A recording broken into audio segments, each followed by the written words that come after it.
नमस्कार मेरे प्यारे भैया बंधु। आज की परिधि के अनुसार मैं वर्तमान सामना करने की चुनौतियों पर कुछ मैं बता रहा हूँ। हम लोग जानते हैं कि मनुष्य का दायित्व है कर्म करना। बिना कर्म का कोई भी मनुष्य नहीं रहता है और अपनी आवश्यकताओं को कर्म के माध्यम से पूरा करता है। इसके लिए वह व्यवसाय करता है, नौकरी भी करता है, पेशा भी करता है, कारोबार, शिक्षा, रोजगार, ये सभी मानवीय समुदाय का एक अंग है। व्यक्ति कुछ ना कुछ करता, किसी न किसी माध्यम से उपार्जन करता है, चाहे उसके स्वरूप अलग अलग क्यों न हो। यह चिंतन वर्तमान में इसलिए और महत्वपूर्ण हो जाता है कि आज हम यह सही से कह पाने की स्थिति में नहीं है कि आज से 50 वर्ष बाद के रोजगार जगत का स्वरूप क्या होगा इस बढ़ती जनसंख्या में। ऐसा इसलिए कि विगत दिनों में मशीन लर्निंग से लेकर के रोबोटिक्स का जो विकास उभर कर आ रहा है, संभवतः आगामी 50 वर्षों में रोजगार जगत का वो स्वरूप दे चुका होगा जिसका अनुमान भी आज हम कुछ न कुछ लगा पाने में समर्थ हो जाते हैं। आज तकनीकी क्रांति के कारण हम समाज के लगभग हर हिस्से में ऑटोमेशन को घटता हुआ देख रहे हैं। कृत्रिम रूप से ऐसा होते देखकर अनेकों को यह डर लगने लगता है कि क्या सभी कुछ स्वचालित हो जाएगा, इंसान रोजगार क्षमता शून्य हो जाएगी। मगर ऐसा सोचना गलत बात है, क्योंकि जो भी कुछ करता है इंसान ही करता है।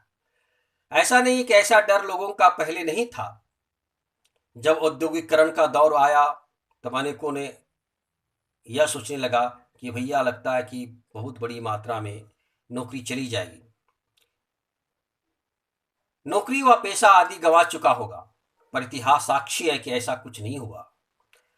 रोजगार की संभावनाएं बढ़ी तो लोगों का जीवन सुखमय भी बना। समृद्धि का व संपदा के अनेक नए अवसरों ने जो जन्म लिया है, इन सब आश्वासनों के बावजूद इस बार लोगों के आशंकित होने के कारण भी वाजिब भी बनता है। मनुष्य के भीतर हम दो तरह की मुख्य शक्तियां पाते हैं। एक तो शारीरिक बल होता है, दूसरा बौद्धिक बल होता है।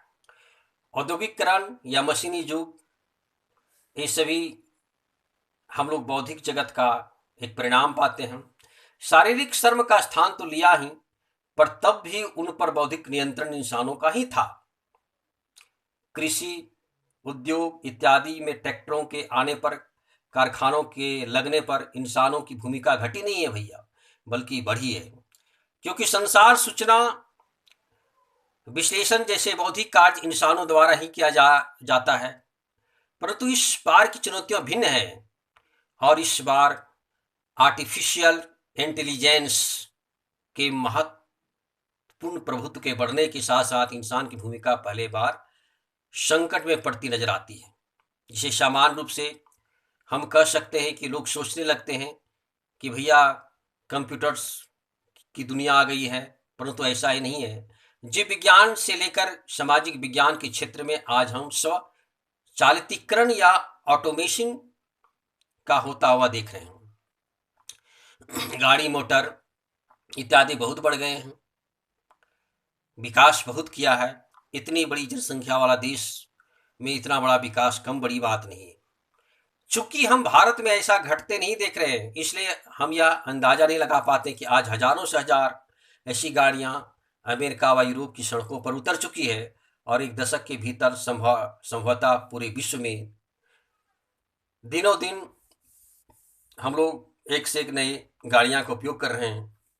अब प्रश्न उठता है कि यदि संपूर्ण विश्व में मात्र स्वचालित गाड़ियां ही चलने लगी, जैसा होने की संभावना आगामी 50 वर्षों में दिखती है, तो इतने इंसानों को दैनंदिन रोजगार का क्या होगा? ऐसे में वो क्या करेंगे?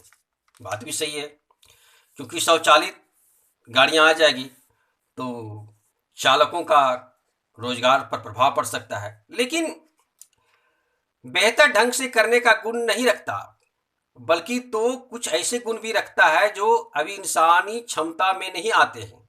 जैसे स्वयं के बेहतरीनीकरण यानी स्वयं के अपडेट करने की क्षमता। इंसान कई बार तकनीकी के साथ सामंजस्य न बिठा पाने के कारण वक्त की रफ्तार के पीछे छूट जाते हैं, जबकि ऐसा कर पाना संभव नहीं है। उदाहरण के तौर पर यदि चिकित्सक डॉक्टर का नया तरीका अमेरिका से अगर आ गया हो या कहीं विदेश से भी आ गया हो, तो उससे भी लोगों का लाभ ही हुआ है। इसे अमेरिका के चिकित्सकों को